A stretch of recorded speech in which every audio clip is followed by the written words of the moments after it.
bonjour à vous.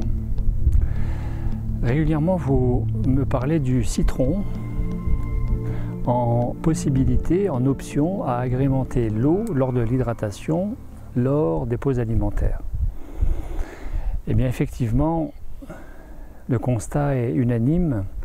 À un moment donné, tôt ou tard, vous avez bien du mal, nous avons bien du mal de nous hydrater en pause alimentaire, qui plus est que, comme il n'y a plus d'apport d'aliments, comme il n'y a plus de digestion qui est suspendue, eh bien, naturellement, le corps ne réclame plus autant d'eau. Plus les désagréments de la détoxination, la bouche pâteuse, peut-être quelques nausées, une certaine lourdeur générale du corps, de la fatigue, fait que plus ou moins rapidement, nous n'avons plus tellement soif et nous avons bien du mal à boire pendant ces 7, 14, 21 jours de pause alimentaire. Et à un moment donné, c'est comme si le corps ne voulait plus d'eau, alors que ce soit de l'eau froide, de l'eau chaude, de la tisane, en tout cas si possible non fluoré, bien sûr non pétillant. Eh bien, le constat est unanime. En prenant du citron le plus naturel possible, donc surtout pas du jus de citron industrialisé et encore moins sucré, mais du citron pressé.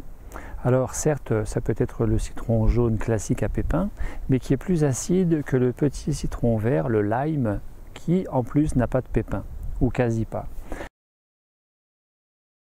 Donc de préférence, prendre le petit citron vert, vous savez, celui qu'on utilise pour les punchs à l'antillaise, et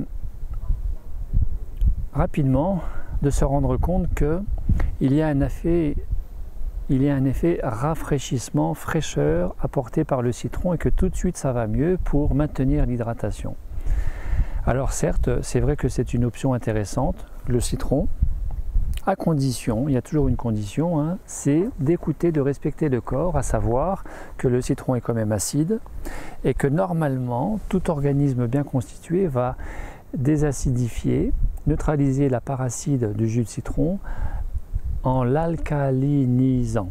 Cependant, il y a des organismes qui ne font pas bien cela, cette opération chimique, et quand bien même vous alcalinisez bien l'acidité du jus de citron, et bien à un moment donné, l'estomac lui-même peut vous dire stop, ça devient trop fort, ça commence à être gênant, irritant,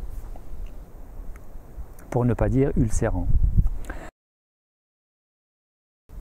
Et c'est là où le jus de citron est une bonne option pour maintenir l'hydratation. Cependant, de veiller à rester à l'écoute du corps, lequel, si à un moment donné, il dit c'est trop freiné, ou alors stopper l'apport de citron, eh bien c'est important de pouvoir l'écouter. Quelle dose de citron, de jus de citron, je pourrais recommander? Ne dépassez pas un demi-citron par jour. Bien évidemment, ça dépend de la quantité. Entre une tasse d'eau, un bol d'eau ou une bouteille de 2 litres d'eau. Bien évidemment, c'est à adapter. Évitez de mettre la pulpe de citron, évitez de manger le citron, car ce n'est plus de l'hydratation, du rafraîchissement, c'est de la nourriture solide, parce qu'il y a des personnes qui mangent le citron.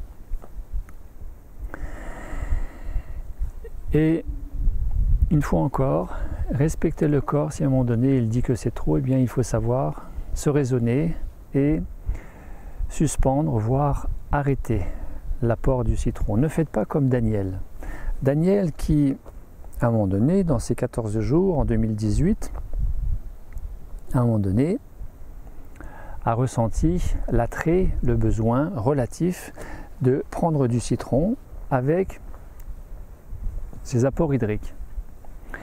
Et au bout d'une semaine à peu près, de venir me voir pour me demander « Gabriel, qu'est-ce que tu en penses? J'ai mal à l'estomac. Est-ce que ça ne serait pas dû aux hormones de synthèse, les hormones thyroïdiennes, le fameux lévothyrox, médicament, qui serait à l'origine ?» Alors je lui ai dit « Regarde la notice, tu verras les effets secondaires. » J'ai regardé et il n'y a rien indiqué dans ce sens-là. Alors, d'elle-même, de me préciser qu'elle avait quand même arrêté ce médicament, prescrit médicalement, et de voir ce que ça allait donner. Et moi de lui dire, mais au fait Daniel, tu prends du citron depuis au moins une semaine, et si tu arrêtais le citron plutôt que le médicament? Ce que Daniel n'avait pas du tout envisagé, puisque elle préférait arrêter le médicament que le citron, parce qu'elle aimait ce citron. Donc ne faites pas comme Daniel, ne faites pas un choix sélectif, préférentiel en fonction de vos goûts, de vos préférences, mais bien en fonction de votre corps. Il y avait toute indication pour Daniel d'emblée à arrêter le citron plutôt que le médicament. Voilà pour répondre à toutes les questions et interrogations parmi vous autour du recours du citron lors de ces pauses alimentaires. Eh bien oui, pourquoi pas, si vous aimez, mais à condition d'être dans un recours modéré, un demi-citron, grand maximum un citron par jour et pas plus, et de savoir l'arrêter quand le corps le demande, parce qu'il y a de l'acidité qui peut manifestement apparaître sous une forme ou une autre, à type d'aigreur, de douleur d'estomac, pourquoi pas de douleur d'œsophage, de brûlure d'œsophage, ou localisée avec peut-être des aftes au niveau de la sphère buccale. Ne faites pas comme ce stagiaire que j'ai accompagné août 2018 sur une semaine de pause alimentaire en Roumanie et qui lui depuis des années prenait 2 citrons par jour. Surtout pas.